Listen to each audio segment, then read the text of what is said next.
Hey, what's up, everybody? Welcome back to the channel. This podcast, episode 3, is featuring Deana, also known as Jump Rope Gal on Instagram. So if you want to give her a follow on Instagram, check out Jump Rope Gal.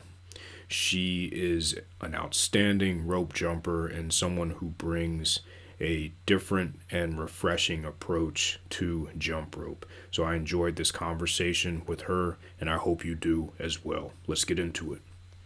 Hey, Deana, thanks a lot for joining me for this podcast. I appreciate you taking the time. I appreciate you asking me to be on here. This is awesome.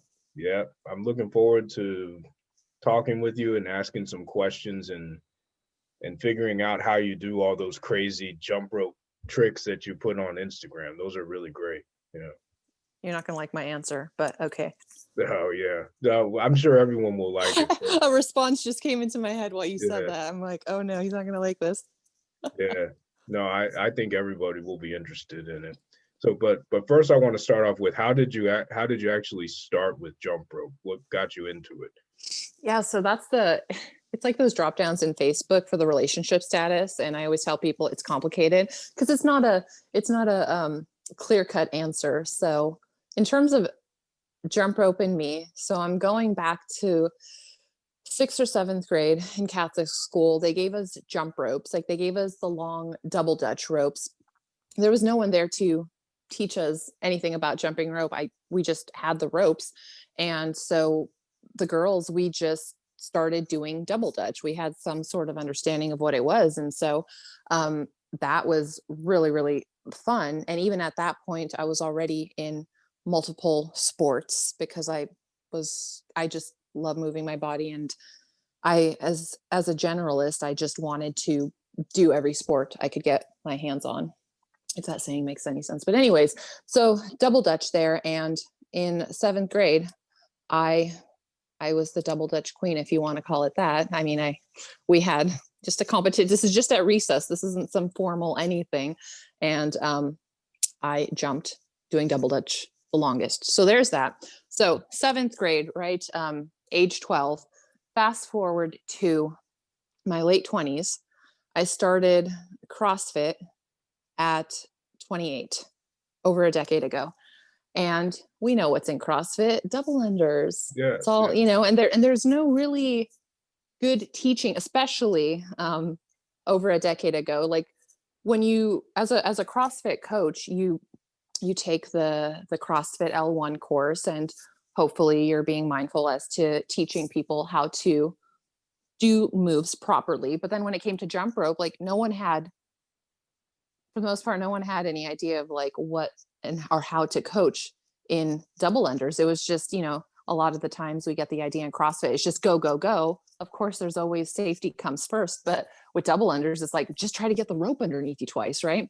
Sure. So it was all just personal trial and error in that sense. And I have been, age 28, get into CrossFit, figure out double unders on my own. And so for the past over a decade, I've been doing double unders, and that got, I don't want to say boring, but from the jump rope perspective, I'm like, okay, a few years ago, I just told myself, I'm like, oh, let's try to do backwards double unders. I was just trying to spice it up and, challenge myself. Okay. Got backwards double unders down. I'm like, let's just go for a triple under. This is like with no coaching. This is like, just let's hope and pray that it happens. And so the first time I tried to do one triple under, it ended up being, I think, 3 or 4 triple unders.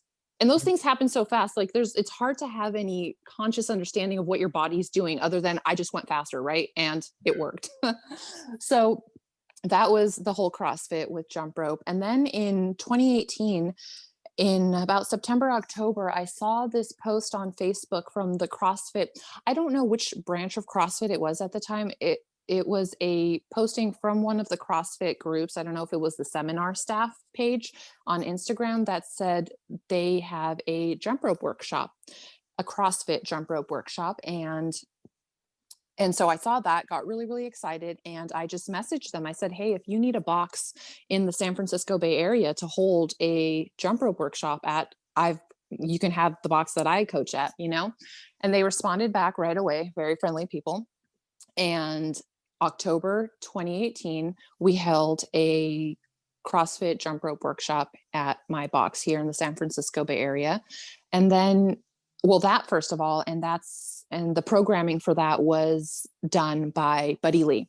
So learned that, but there was so much to learn. It opened up my eyes to jump rope. Um, I mean, you want to talk about, I've told you this before, how CrossFit as well as jump rope keeps me humble. It's just, it's hard to ever get a big head when there's just so much to learn and so much skill involved in all the different nuances of everything that is involved with CrossFit and jump rope. And so that was amazing to learn everything in that workshop. And then, you know how our phones listen to us. Shortly thereafter, my Facebook showed me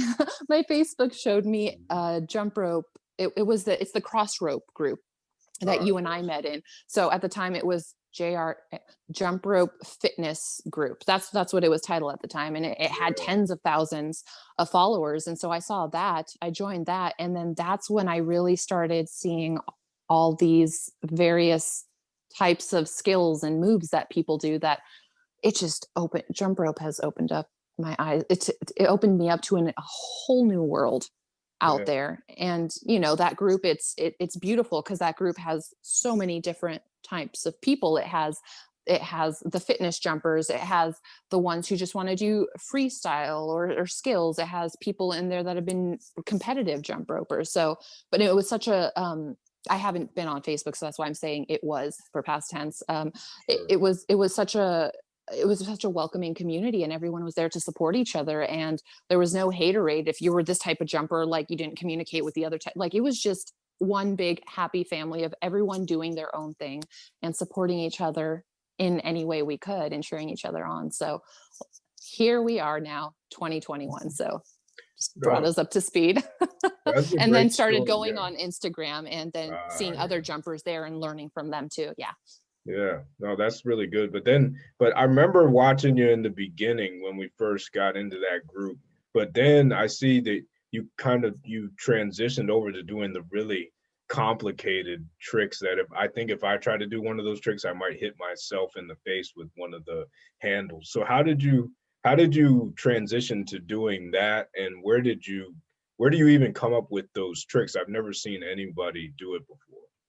So who said I haven't hit myself on pretty much every body part with a handle? Yeah, I think you might have, but you don't. But those videos don't always make it, right? Oh no, those videos make it, because that's the best stuff to watch. And I'm not trying to say I enjoy other people's pain, but I go back and watch my fails and my whacks, as I call them, and my whips, and I don't know why, but it makes me laugh every time. And I've heard other people who had the guts to tell me the same thing. Hey, Dee, I don't want to sound mean, but those make me laugh. I'm like, don't worry. I watch them over and over too, because it makes me laugh.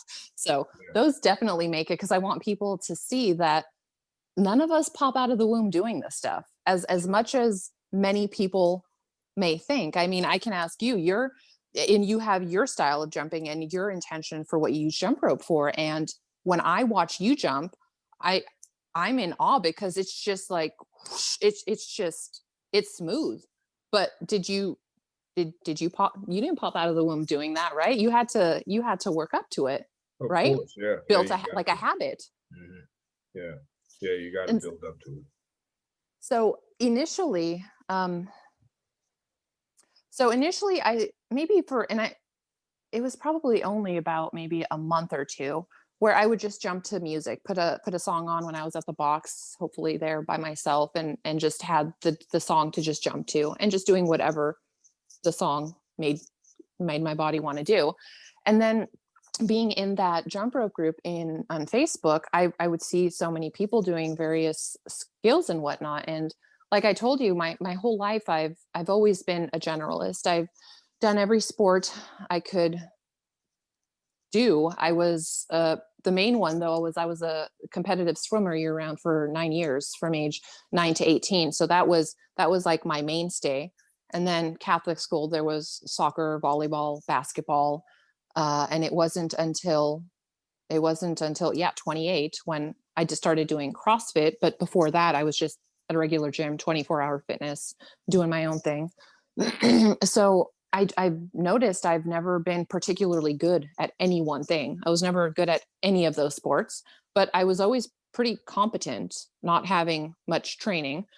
And so that's kind of translated into jump rope, where Deana isn't really known for doing any one thing really good. Like it's not, oh my gosh, wow, you have to watch her do this. I'm just like, no, I'm pretty competent.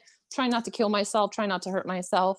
And I'm aware that's my thing, because I am so fascinated with human potentiality from a consciousness perspective, but also from a physical perspective, where my whole life I'd look at what people did in any sport, gymnastics, contortionists, when we think of like extreme things that the human body can do. And I say, I want to do that. I'm not saying I can do it right now. I understand you have to maybe train for it, but I would always look at those things, and I always had the lens that there's no reason I couldn't do that. I don't know. It's just something in my mind that was always there, that I just had that way of looking at stuff. Like there's no reason I can't do that. And so you bring in a sport of jump rope, which isn't, it's very vast with all the skills that Sure. are there to do. And so 2 years later here on Instagram, in terms of posting daily when I'm not on my sabbaticals from Instagram, and I'm sharing a new skill or a new sequence that I've learned, because I'm fascinated with, I want to, my body should be able to do this. Can my body do this? And so that's why it's kind of like a beginner's mindset every day I'm out there. And that's why I said this keeps me humble, because I'm out there every day learning a new skill or putting together new moves in a new sequence that I do find challenging. Sure. No, that's really good. No, that's the perfect description of the growth mindset that Dr. Carol Dweck writes about, the growth versus fixed mindset, and and having a growth mindset and taking everything as a learning opportunity rather than thinking that your abilities are what they are, and you're born with certain things and you can't make improvements. Yeah. And having that beginner's mindset, yeah, that's the same as having a growth mindset and being humble and approaching everything with a learning attitude. I really like that. And so that's why it's I- it's hard to ever feel good at anything. I mean, everyone's got their own hobbies and interests and what they focus their time and attention on in their life, but I mean, specifically when we're talking about jump rope, we see how many amazing people there are out there. And I'm not saying I want to be necessarily like any of them, but I take things that make me go, ooh, I really want to do that. And I feel I have a good enough awareness of what my capabilities are. I'm not going out there throwing out quads, I'm just like, I'm not there. I don't know if I'll ever necessarily be there. That's not that's just a high impact thing that my body is not in the mood for usually. But Yeah, yeah. but other things I see that I'm like, I'm not saying that's easy, but I can definitely try to figure it out and get myself pretty damn frustrated trying to do that, but it's so satisfying. It's so satisfying and it's worthwhile. And I think something I've heard myself saying to a lot of other jumpers in discussing things that are challenging or difficult is that I tell them, I said, we don't do this because it's easy. We do it because it's worthwhile. Sure. And that's why I spend all that time frustrated. No, I don't like being frustrated. No, I don't like being angry that I'm not getting a skill down, but I'm trying to bridge the cognitive dissonance going on, in the sense of, in my brain, I see myself being able to do that. I really do. And so I go out there and I'm not doing it. So the reality of the situation is showing, okay, this isn't happening right now. But in my brain, my vision is that I can. So I'm trying to bridge that cognitive dissonance of the reality of it not being there yet, and my vision mentally showing me that I can do it. And so that's what makes it worthwhile, not the frustration. I don't enjoy that, but there's something bigger than that. And that's Yeah. what makes it satisfying and worthwhile for me. You hit on a good point there, because you really have to, when you want to get a skill down, I think the first step, and you hit on it there, is you have to visualize you doing it, nobody else. You can't really, I don't even think it works if you watch a video of someone else do it and you envision someone else doing it. You got to visualize yourself doing it. And I think that's the first step. because you actually believe you can do it. That's a belief that you can get it done. Yeah. It's interesting because I think interesting that you mentioned about watching other people do it. So right at the beginning, when I was seeing a lot of others in the Facebook group doing all these moves, I didn't know the names of them. I just watching lots of it. I found myself shortly thereafter then doing some, and I later learned it was like a toad and EB, but I didn't know the names. And I said, hey, I know I've seen this, and I just did it. And it's not like I intently studied anyone. There was this thing, I call it like learning through osmosis. And I think there is something that could be said for that, where if you're watching this enough, other people doing it, your brain just starts seeing what's happening, not even consciously understand. Like I didn't consciously understand what I was doing in a toad the first few times I did it. Same thing for the EBs. My body did it from having watched this. And of course, there, like I said, there's this natural sense of like, there's no reason I shouldn't do it. But I just wanted to point that out because it was so interesting. And I don't know your thoughts on this, but just having watched enough people doing certain things where my next step of my next ability was to be able to do it. And I did from, like I said, the osmosis of having watched enough people doing it. Yeah. I So I think thought it's that true. was interesting. Yeah, I think it starts, you're right. I think it starts with watching other people do it. I remember watching a lot of the Buddy Lee, the fast ones, and you really have to slow those down to even understand what he's the moves that he's doing. And so Yeah. that definitely helps watching it over and over again, and then visualizing what it would be like for you to do it. But with those crazy Buddy Lee sequences, you have to slow it down if you want to do those, because those it just looks like the rope is flying everywhere. But even with the more complicated moves, I find you gotta slow them down. It really helps. Yeah. I mean, the way our brain processes, you have to, because it's all about building those new neural pathways, right?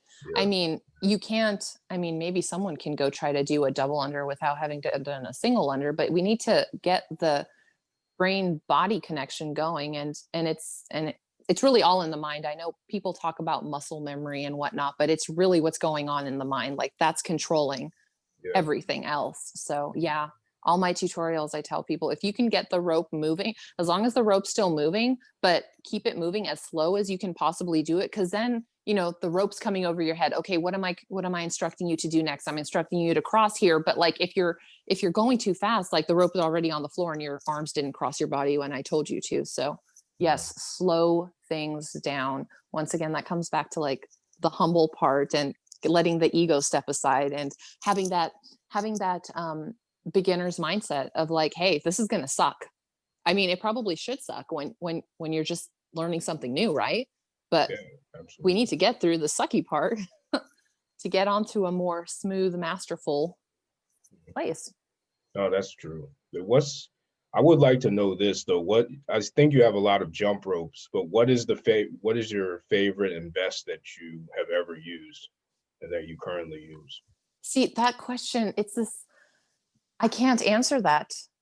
And you can ask me a better question, because it's like the same as when I have new jumpers message me on Instagram and they said, hey, I'm just starting out jumping, what jump rope should I get? And I said, that would be like me asking someone, what shoe should I buy? Like, what's the best shoe to buy? And without the context of what are you using the shoe for, what are you going to use the jump rope for? Obviously jumping, but what type of jumping are you going to use it for? I can't answer that. So I can tell you that, let's just take it chronologically from my CrossFit days. The intention of when you're doing double unders in CrossFit is, get the stuff done as safely, of course, but as fast as possible. So in CrossFit, I still have it, my speed rope, pure wire, because you're trying to eliminate all resistance possible, right? So that one, my favorite that I've used, and it's never failed me, is the RPM speed rope. It flies. And the way the rope comes on the side of the handle, so the wire itself is always just pointed forward as opposed to pointed out. It goes. I love it. So from that perspective, if I'm in a competition and I need to do as many as possible, or I'm going for a double under PR, that's the rope that I use, is my RPM speed rope, just pure wire. I love it. And you've had that it same one since then? no, I just, was it last year? BC before Corona. So I think in 2018 I got another one because I wanted to customize the handles.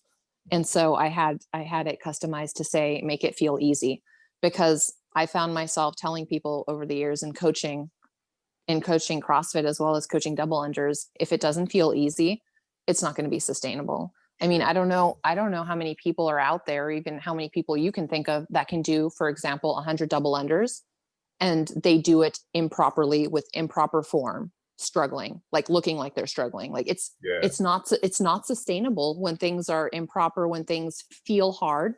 It has to be just like, breathing. And I mean, it has to be as simple as that. So that's why I had that customized on there. So, but let's see what else. So other jump ropes.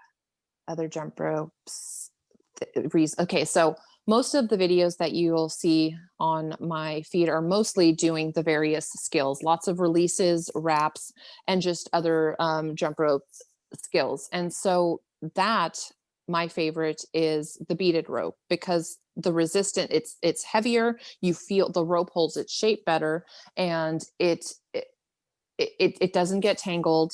If you're moving properly, then it will be holding its shape in how you need the rope path to move. And what's interesting is the jump rope coach, Chris, he came out with, it wasn't out there before, he came out with this heavier cord. So the cord is actually, there's not much space between the beads and the cord itself. And so you feel the difference between a standard cord and that cord. And so I have only been using that one because the way you feel the feedback of releases is just, it's magic. And we joke that he calls it the magic cord, because it feels like magic when you compare it to standard or whatnot. I have also really loved the Buddy Lee Rope Master. I mean, when I was going for my double under crossovers, it was, and specifically the white cord, because there's a different consistency to his white cord than there is from the black cord that automatically comes when you purchase it. So that one for my double under crossovers was just, it didn't tangle. The longer handles were perfect. The way I always forget what it's called, like the mechanized system, the bearings, it's just, it's beauteous. I haven't found like another rope like that, like other PVCs that match up to that. And then the mechanized system with that. So those are the ones that, those are the ones that come to mind. And I'm like, is there anything else special? I mean, because there's nothing else like this next one out there, the RX Smart Gear drag rope. Oh yeah, I've heard about that one. Yeah. Have you used that one? No, I've never used it. People have been telling me about it though. You have to try it, because when I explain this to people, and it's hard to comprehend this without feeling it. So it's not heavy. It's a drag rope. And the best way I've heard Nate describe it is that think of running with a parachute attached to you. Now, the parachute isn't heavy, but there's a lot of air resistance that's resisting, that it's slowing you down, right?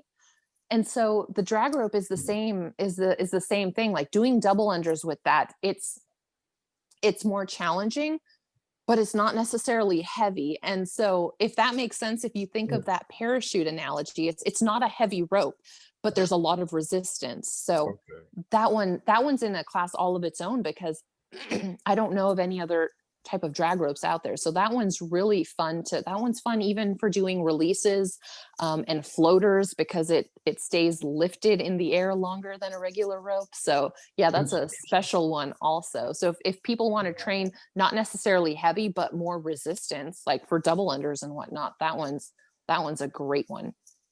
Yeah, I got to check that one out. I do. I mean, you should do a review on that one, train for it with a month, and then, compare that to because you're training every day. So that'd be I'd love to see your feedback on that and how you would compare it to all the other ones you use. Yeah, I'm gonna check it out, because you're not the first person who's mentioned that to me. And then I kind of forgot about it, but yeah, I'm gonna put that, because I just used my first RX rope ever. And I was surprised at how good that rope is. They were able to nail it. It's really fun to do my jumping with, and it feels so easy to use. I Which one really did you like get from them? the original one. Yeah, Okay. the original cord one that Glenn from Rope Rage uses. I think it's the official boxing team's jump rope. Man, it's good. Oh, Yeah, the original one. So yeah, that I gotta check out the drag rope. I've been hearing about that one, and I do agree with you. I haven't used those other ropes, but I'm sure the one from Chris is really good. But the Rope Master, I definitely agree with you on that. The longer handles make the double under crossover just a lot easier, and I tell people that too, because you have more maneuverability. You can swing the rope easier, and the cord is a little bit lighter. I think his for, like I said, you'll have those people who train in MMA or boxing specifically, and they just use the jump rope for that type of training. And I think I tell them that one's a great one, as well as his Aero Speed. Oh yeah. Buddy Lee's Aero Speed, but I specifically have the Green Hornet cable, so it's not a PVC. It's actually got the heavier cable in it, and so the Aero Speed, it has the short handles. I've trained for heavy double unders with that one because in CrossFit compared to my thin wire rope. So I really like practicing heavy double unders with his Aero Speed Green Hornet cable one. I think that one's great for that too. Mm, I've heard that one is good. I need to try that one as well. Yeah, yeah, that one. Yeah, they got them on Amazon now. They're pretty cheap. They're like Yes. $18 now or something. So Wow. yeah, real Okay. cheap. Just the cord though, because I mean, if you already have the handle, then you're good to go. You just got to buy Ah. the cord. So I got the handle. So, but yeah, his products are. I haven't used any products of his that I don't like. They're all pretty Well, solid. I mean, he's got the patent on those, I said the swivel bearing systems. Yeah, So, yeah, yep, you mhm. got it. The swivel bearing system. Yeah, he's got that special patent. Some other ropes have that. The cross rope bolt has a swivel bearing, but it's nowhere near. It's really good, but it's nowhere near as good as Buddy Lee's rope. His patent. Yeah, Yeah, his is special. yeah, it is. It is. So we talked. I'm interested in the story that you have about leaving corporate and how you were able to come to that decision and how it ties in with your how you approach jump rope. Could you tell me about that? So I am not going to come across as anything I'm not, and it is not a brave story because I got kicked out of corporate. Yeah, So there's all these stories of people who, and I give them props, who just had had enough of it and had been fed up with it, that they took the risk and they went off. And I was not that brave. I can't say I was that brave. So in corporate for a decade, corporate commercial real estate valuations, yeah, I've always been a numbers gal and have always been very interested in real estate and real estate investing. And so I figured the logical thing was try to combine those two and find something out there, and I did. And as much as I'm still naturally a numbers person and I still love real estate, the environments that was in were not very, let's just say my soul was sucked from me and I was in a very dark place a lot of the time. And so like I said, a decade of doing that, and in my last few months of it, right before I got kicked out, I just fell into this depression, whatever you want to call it. I think people can understand. I would wake up, I'd go to work, and I'd come home and just sleep. It was a dark few months where I couldn't even get myself to work out. I wanted to just sleep my life away because I was so miserable in my waking life. And so then one day they called me in and they let me go, saying I wasn't meeting expectations, understandably so. I was just trying to survive. And so like I said, I wasn't brave enough to get out on my own, and the universe had to step in and do it. It's how it works sometimes. But then that transitioned into me coaching CrossFit, which I didn't have the confidence to do on my own, but my coaches saw that I had something, and I have to thank them for that, because I think having done that since 2015, it's just it's given me definitely a different presence in front of people, which I think comes across in my videos. And well, since I've been coaching people in person and now I do it also on here, I don't have any of those maybe issues that a lot of people have with the camera, because I'm like, hey, I'm just talking to people who want to hear from you, right? It's like Sure. talking to people. I just like think of it as talking to my friend when I'm in front of the camera, Yeah. right? So and that's how I looked at everyone that I coached at CrossFit too. I'm like, I'm just coaching my friends, because I had been CrossFitting for, all those years before that I didn't jump into.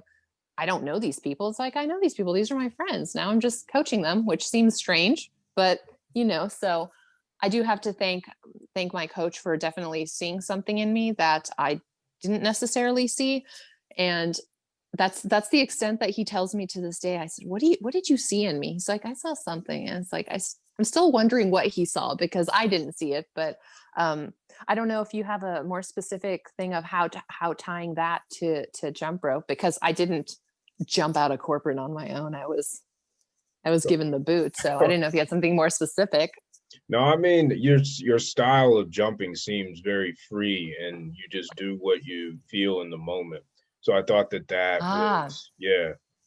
and so tying, okay, that's where you're going. So having lived 33 years of my life their way, and when I say their way, parents' way, society's way, and Sure. getting to the point of waking up every day, one, disappointed that I woke up, two, having my first thought, my second thought be, I hope a bus takes me out of my misery today. Mhm.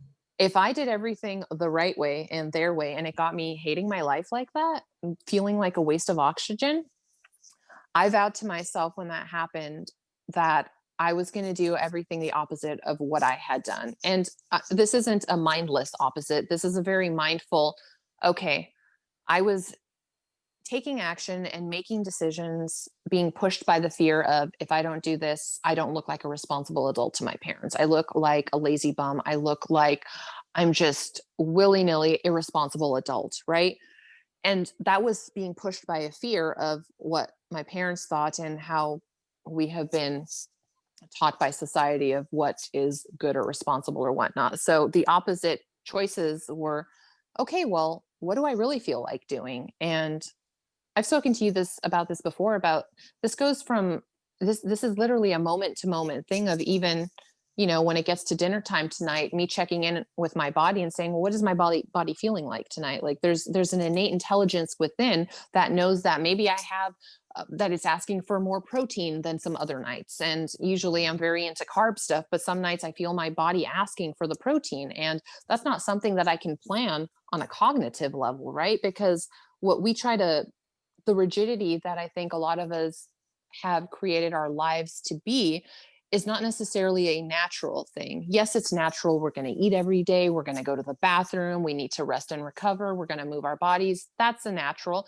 But in that moment, it's different every day. There's different things being asked of us. There's different environmental factors and stressors that are being put on our body, where when I go to work out after I get off this call, I mean, I have a pretty good idea of, I want something a little more intense, but I may get down there and feel completely mentally and physically wiped out. And I don't think that would be very natural for me to go hard versus doing a more cardio type workout where there's less intensity, but I'm keeping my heart rate elevated. So just things like that, where I'm checking in on a moment to moment basis of what is being asked to be expressed through me in this moment and this moment and this moment, and living from that place of intention and consciousness and deliberateness and awareness, as opposed to saying I have to do this and this, when that I don't find that to be natural. Because I think, like I said, there's this innate intelligence within that knows what is best for you. And it just comes down to checking in with it, and learning how to listen to it, so you're in alignment with yourself, as opposed to living someone else's life, which will never lead us to the sense of success and fulfillment and thriving. It can't. Those are great points. I like the checking in with yourself and being more mindful as to what you're doing throughout the day. And that does lead me into the break that you took from Instagram, because Hibernation. so often through the day though, we're like just checking our phones and not really worried, and we're looking at other people, or we're looking at how many likes we have. Social media, I think, is a good thing, but it does have some bad outcomes to it at times. People let it take over. So I guess that kind of relates. I would say that kind of relates to taking a break from social media, and you took a break from it. Could you talk to me about that? Yeah, it comes down to, oh, there's a few things that you said that I want to touch upon before I forget. So you were saying good or bad. Nothing is good or bad. Everything is just what we say it is, right? Sure. Yeah. It's, I mean, the judgments of good or bad, and there's a whole other topic of, harming others. I'm not getting into that, but just the judgment of us saying something is good or bad is, it's what we say it is. So I just want to touch on that. And so the break, the hibernation, the sabbatical from IG, I so I have heard this a lot, and it's easy to forget, but when we get to a state of depletion, so we can't ever really give from a state of depletion. We give from our place of overflow when we've filled ourselves up with us, feeling whole in, do you have enough rest and recovery? Are you eating well? Are you moving your body when it's asking to be moved, as opposed to sitting in front of a computer screen for X number of hours a day, which is not a natural thing. You know, doing that where you're filling yourself up with you then have more to give. You have stuff to give to others, as opposed to running yourself into the ground, which is not, it's not natural. It's not natural to be depleted, which that's a word that I would use when I was in corporate. I was depleted, and I was looking forward to 3 times a week of 1 hour being able to make it to my CrossFit class. And a lot of times I couldn't even do that. And then I started thinking, this is all I'm living for, is my 3 hours total a week of CrossFit. It's another tangent. But so it comes down to, when I start feeling myself depleted, and I start feeling that my commitments, if I have commitments and or regular things I do throughout the day, if they start feeling like obligations to me, it's no bueno. I know at that point it's not good. And so what did happen last month is, when on one on a Monday I was on Instagram, and then the next day, on the Tuesday, I just thought to myself, I don't feel like going on Instagram. And once again, I never want to come from a place of pushing myself to do something, because I feel I should, right? I don't like shoulding myself. And so as I went throughout the day, and I was checking in. Do I feel like working out today? What does my body want to do? And one day turned into 1 week, turned into 1 month, for the most part, of I don't want to do anything. Like, I really didn't want to do anything. So that month that I was off of IG, I worked out either once or twice a week. And it wasn't forcing, because I didn't want to force. I wanted to allow whatever was happening, that I still may not be able to understand to this day, whatever was happening in my being, body, mind, and spirit, it was telling me I needed to chill. And so I was happy those days when I woke up and I'm like, okay, I feel less hopeless today. I feel like moving my body. And so I did. And I wanted to honor that. But I know that when I'm in a state of depletion, if I do happen to push myself to be on Instagram, I'm not genuinely there. I feel like I'm compromising myself, because my inner self is telling me, don't do that. Like, chill. You need to just relax and chill, whatever that is. It's just, don't be doing this thing that you feel is an obligation that you're forcing yourself to do. It's just, think about if you're in a relationship with someone, or you just meet someone and you start dating them. Do you want them to go out with you because they feel they should go out with you on a date? No, you want them to genuinely want to go out with you, right? You don't you want them to have the free will of choosing that, like, this is genuinely what they feel. And so it's the same thing for me with that, and with anything else. So when I start feeling myself shoulding myself, and it starts feeling like an obligation, I know I need to take a step back because I never want to interact with someone from my own place of like, I'm doing this because I feel I have to, not because I genuinely want to connect with you in the comments, in the DMs, whatever on Instagram. Yeah. Instagram is a wild place. It is. But so as far as nutrition goes, what are some things you like to I gotta ask about this because everybody has different approaches to it, you know? You're gonna cringe. You're gonna cringe. No, Have I I mean, have I told you? Wait, I'm trying to remember. Have I told you what I eat before? no, I don't think so. No. Oh, that's why you're asking, because Yeah, yeah. you wouldn't be asking if I told you. No, I would be. I would. You're gonna I gotta cringe get. because Oh yeah. okay, I am sugar and carb queen. I so my I've never cooked a day in my life. I don't have the patience for that. I have been having Starbucks as my breakfast for the past 20 years, unless I'm in a country that doesn't have Starbucks, which that's happened. And then I start going through withdrawals. But so every day in this country for the past 20 years, Starbucks has been my breakfast. Yeah. I don't drink coffee. I'm not a coffee person. I can't do hot drinks. I've had a iced venti chai with extra pumps of chai, so it tastes like a churro. That's what to me the iced chais from Starbucks taste like. They taste like churros, with all that cinnamon sugar stuff. So I have that, and over the past 20 years, Starbucks has changed their pastry stuff. But at this point, I'm at eating a iced lemon loaf, as well as only the frosting off of 3 petite vanilla bean scones. That's my breakfast every day right now. Whoa. And then Pure what? pure sugar and carbs. Yeah, that's amazing. I would not have expected that. And then what about the rest of the day? So Normally. I'm not a snacker. So since I've been prior to getting kicked out of corporate, my whole life I would have 3 meals, breakfast, lunch, and dinner.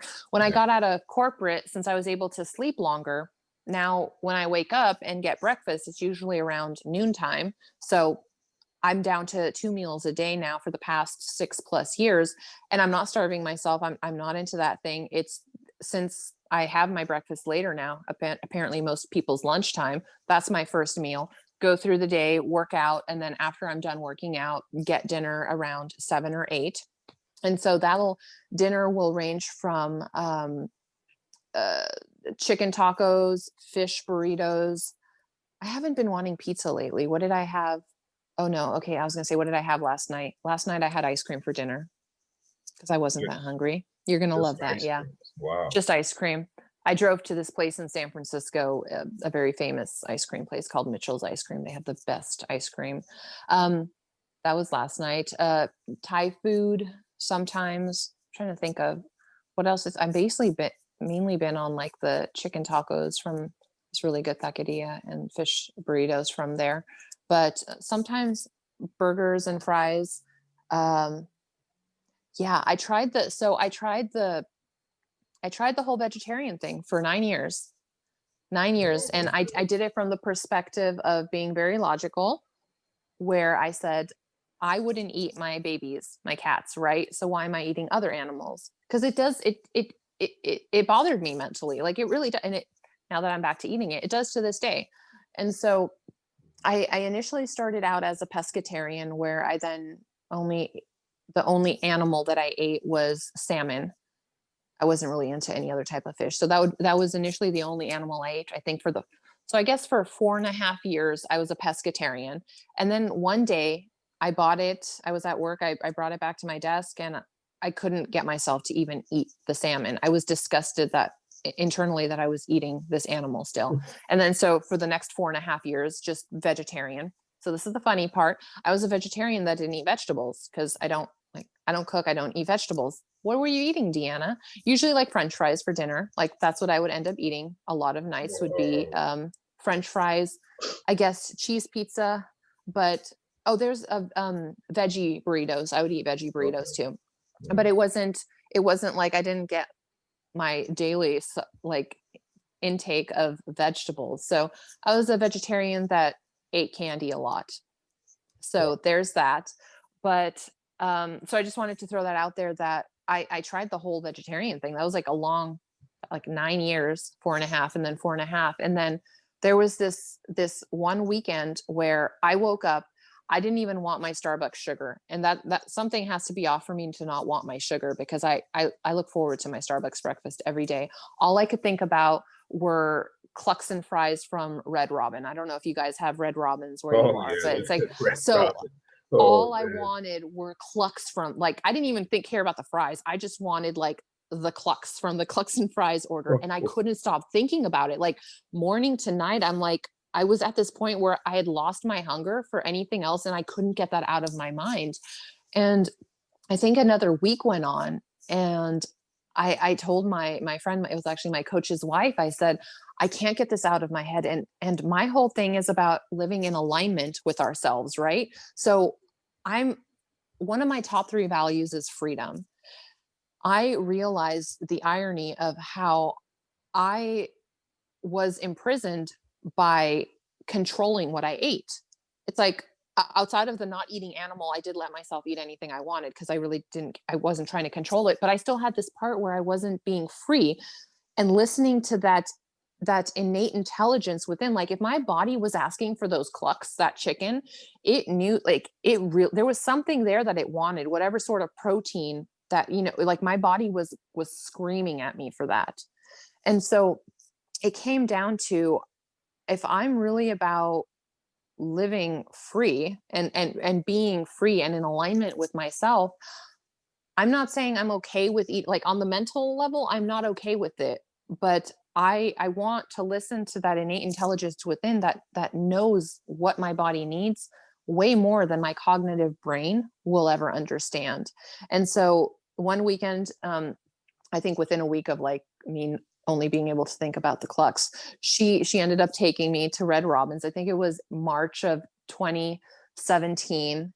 It's the day she said she always remembers because it was such a big deal. We went there and I got my clucks and fries, and it was heaven. And I know people have gotten on me about some folks who are either vegan or vegetarian. It's not that I'm glorifying killing animals. That's not what it's about at all, because I told you it bothers me inside, but it's what my body was asking for. And it still does to this day. And it's not every day that I eat animal either, but this ties into, checking in with what is your body asking for. And so I just wanted to give that background of, I tried that, and interesting. I didn't notice any bodily changes. I know a lot of people talk about losing weight or whatnot, but it probably was because I was a vegetarian who didn't eat vegetables. So I still had a lot of the high carb and sugar content that I was eating before anyway. So I've never lost weight from eating it. I didn't gain weight from getting back on it. Like I never noticed any bodily changes in that sense. I never would have thought the breakfast. That really surprised me. Yeah. I don't guilt myself for what I eat, because I think that's a huge part of it, where, people will guilt themselves for eating some carbs or some sweets or whatever they think they shouldn't be eating. And then, our entire cellular system it's all a network, right? When we tell ourselves, oh gosh, this is going to make me fat, our cells, our DNA, they're like, oh, she said we're going to get fat. Okay, let's get fat. And I don't know what your thoughts are on this, but that whole what your self-talk is up here. And so when you're even, a lot of people will guilt themselves about the stuff they eat. I shouldn't eat this. Oh my gosh, this is going to go to my hips. Oh my gosh, this is going to go to my butt. It's just, if my body's asking for this, I'm like, okay, let's eat it. And I'm not saying that I'm all harmonized within, because I would agree, looking at what I eat, it probably is a lot higher of a sugar intake than others. And I personally think there's lots of subconscious stuff that probably needs healing around that. But it's natural in the sense that this is what is being asked of me. I don't think I necessarily overdo it I don't binge or whatnot, but I don't guilt myself about it. I'm like, this is what it's asking for. Okay. And then when my body wants to work out, it'll let me know, and I'll work out. And so I just try to stay in harmony, in that sense of just staying in tune on a moment to moment basis. Yeah, I agree. I think it's just about finding what works for you, because this nutrition thing it's different for everybody. I mean, for me, I found out that the fasting and kind of the lower carb works better for me, but that doesn't mean it's going to work well for somebody else. And so it's all about finding what works out for you from that standpoint. And you have to do Yeah. research and figure it out for yourself. So you may have to experiment and try some different things. Yeah. I've experimented over the years. One of the, gosh, back in, what was this, in 2011, I did Tim Ferriss's, and this was the last, I stopped right after that. So I've been off of, dieting, experimenting stuff since then. I did his, have you read, or have you heard of his, Tim Ferriss's 4 Hour Body? He's Yeah, the the author of the slow 4 Hour Work Week, the slow carb. yeah, Yeah. slow So carb, yeah. I had some friends that were doing it. It was a group of them, and they were really getting results. And I wasn't overweight. I was recently out of a relationship and curious. I'm like, let's just treat this as an experiment and see what's going to happen. I was about, I think I started it probably maybe just a couple pounds less than what I am now. I haven't fluctuated much in my adult life. So pretty much look the same as I do now, and got on that. Oh my God, like you said, slow carb. And I just told you how much carbs and sugar I intake. Yeah. So I did it for the summer of 2011. So June, July, August. So 3 months of that. I Within the first couple days, I already started seeing like myself leaning out in places where I had never seen it before. And this is within a first couple days. I'm like, this is insane how fast this works. Mind you, I couldn't cold turkey quit my Starbucks. So I still had my Starbucks breakfast, but I downsized the drink and I only allowed myself one, I think, big scone. So I still had the carbs in that sense, but it was Yeah. a much smaller portion for me Mhm. that still had me dreaming of more sugar and carbs. But so I did that one. I bought lots of the supplements that he recommended. And let me tell you, I was so miserable for those 3 months. I didn't care how many compliments I had, because the compliments were there, because I leaned out and I realized it wasn't a sustainable leaning out, but like, because I couldn't keep up with that. But I leaned out so much. I got down to 130. Okay, so that doesn't help you if you don't know what I am now. I hover around 150 right now, and I was probably like 145 when I started it. So from 145 down to 130, like that is crazy lean for me. I think maybe I was in high school when I was last at that weight. Like that's not an adult sustainable weight for me. But like Yeah. I said, compliments aside, I didn't care because I was so miserable. And then I just hit a wall when it came to September of that year, and I couldn't, like, I just wanted food. So I started eating. That was another depression I fell into then. Couldn't get myself to work out. Went from 130 up to 160, not Wow. working out. Within 2 months, I had gained 30 pounds. I had never been at 160 in my life. And my body was changing in ways because I'd never put on weight the way I gained then. Yeah. And so that was just like this black hole that I'm like, okay, that wasn't sustainable. I know I went into it as an experiment, I didn't go into it because I'm like, oh, I'm fat, I want to lose weight. I'm like, let's just see how this goes. And then that's when I found my CrossFit coach at the end of that year, December 2011, where at the Yeah. time I did want to lose weight, but the second day after being back in CrossFit, I'm like, I didn't even care about the pounds anymore. It was how amazing and accomplished I felt from those CrossFit classes. I'm like, I needed this. I needed this reminder of, this is why I do this. I don't do this to lose weight. I don't do this to look a certain way. I do this because it makes me feel whole. And I think that's what it comes down to with everything, the things we do in our life, food or exercise. It's if you don't feel whole and you don't feel like yourself, then you're out of harmony. And a lot of times that gets manifested physically on our bodies or ailments or whatnot. It does. Yeah, it does. I mean, I tried a low carb diet last year. I mean, I still don't eat too many carbohydrates, but it works well for me. But I tried to do like under 72 grams of net carbs per day, and I felt really good. Okay. It does take a lot of time. You have to really buy certain things and you have to track everything, which wasn't very much fun. But the one thing that I found was whenever I would go for my runs, I just had absolutely no energy, and my times were really bad. They would add minutes onto 4 and 5 mile runs, and then I got back to eating not 300 grams of carbs or anywhere near that, but like 100, 200. You And just, yeah, you played around with that. yeah, and things got better with the times and all that, and I felt more like myself. So yeah, it can be. Like you said, people have to find what works for them. It's not a one size fits all. Everyone's body's different, and the chemical factory that's our bodies and our hormones, like who knows what's going on there. But it's very I like how, I mean, because you've been working out for some time, so how your body feels optimally, like in your 4 mile, in your 5 mile. And when you started seeing that fluctuation, you at least had that reference point of those metrics to know that, one, you didn't feel like yourself, two, your times reflected it, you felt exhausted. So I think that awareness is what will benefit a lot of people, like just getting in tune with your body, knowing is this where I should be, or like, no, that I don't feel good after this run, I feel depleted, so let's just alter stuff with what we're eating. Absolutely. So for people who are just starting with jump rope, who are having trouble, what's the best piece of advice you can give them in the beginner just starting off? Well, what do you mean by trouble? They're not even able to jump over the rope a couple times without tripping up. Okay. Yeah. Have they learned from a tutorial? Are they just going into it just trying to get over the rope, or are they actually breaking down each single piece?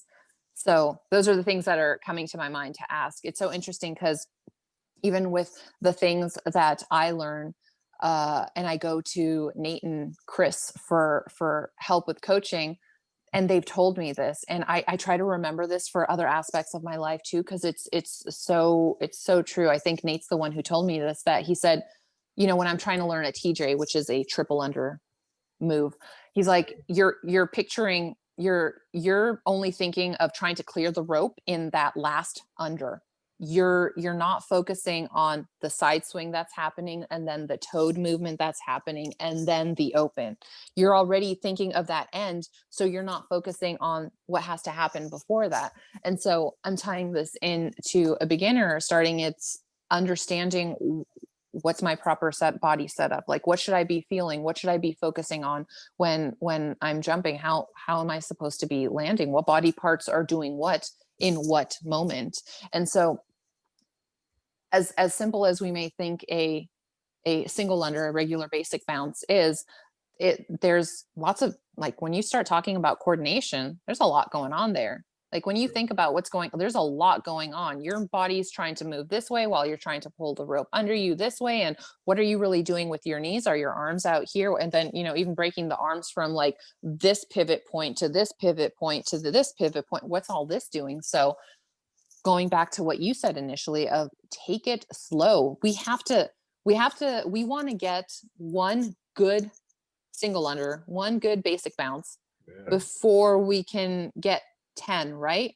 Yeah. And let's not practice incorrectly by getting 10 chaotic ones and then wondering why we're not improving, because we don't even have one good jump down. And I just mean one rotation of the rope, right?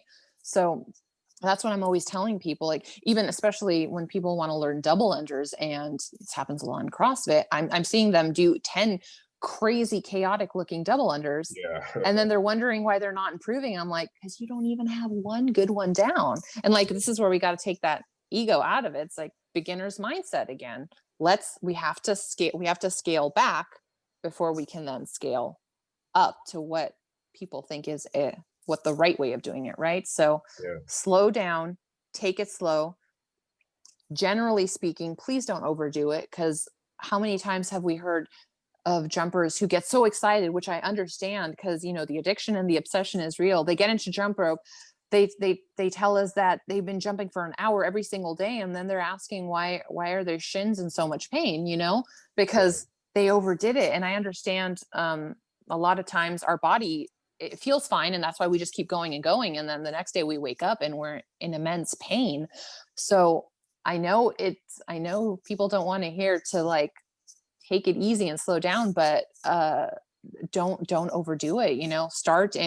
Start jumping to 1 or 2 songs a day. Do that for a few days. Maybe even 3 songs, like 10 minutes.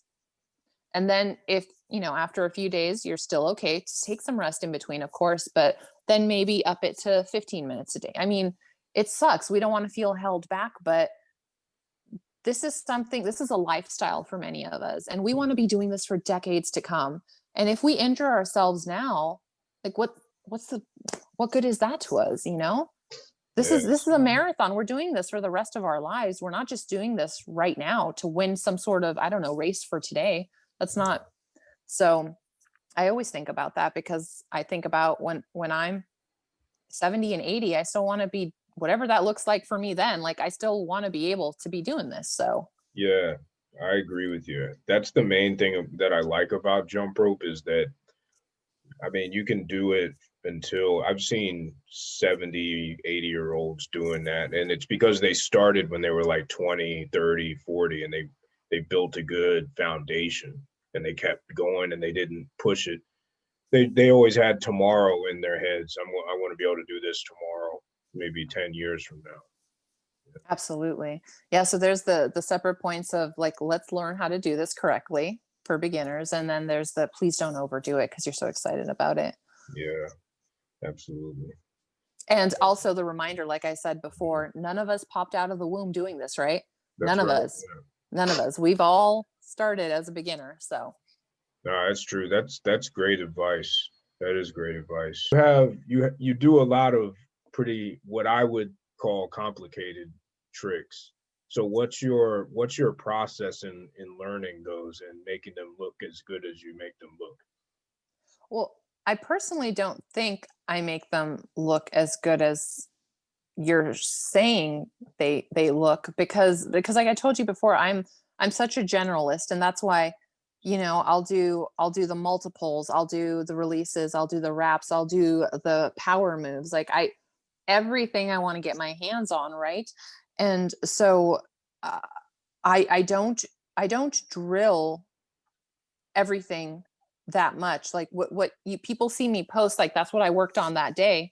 And then literally the next day I'm probably onto something else. Sometimes I'm onto a different variation of what I just did. But since I'm such a generalist, I don't feel I'm polished at anything other than regular double unders, which I've been doing for a decade. Like that's my resting period, just like regular double unders there.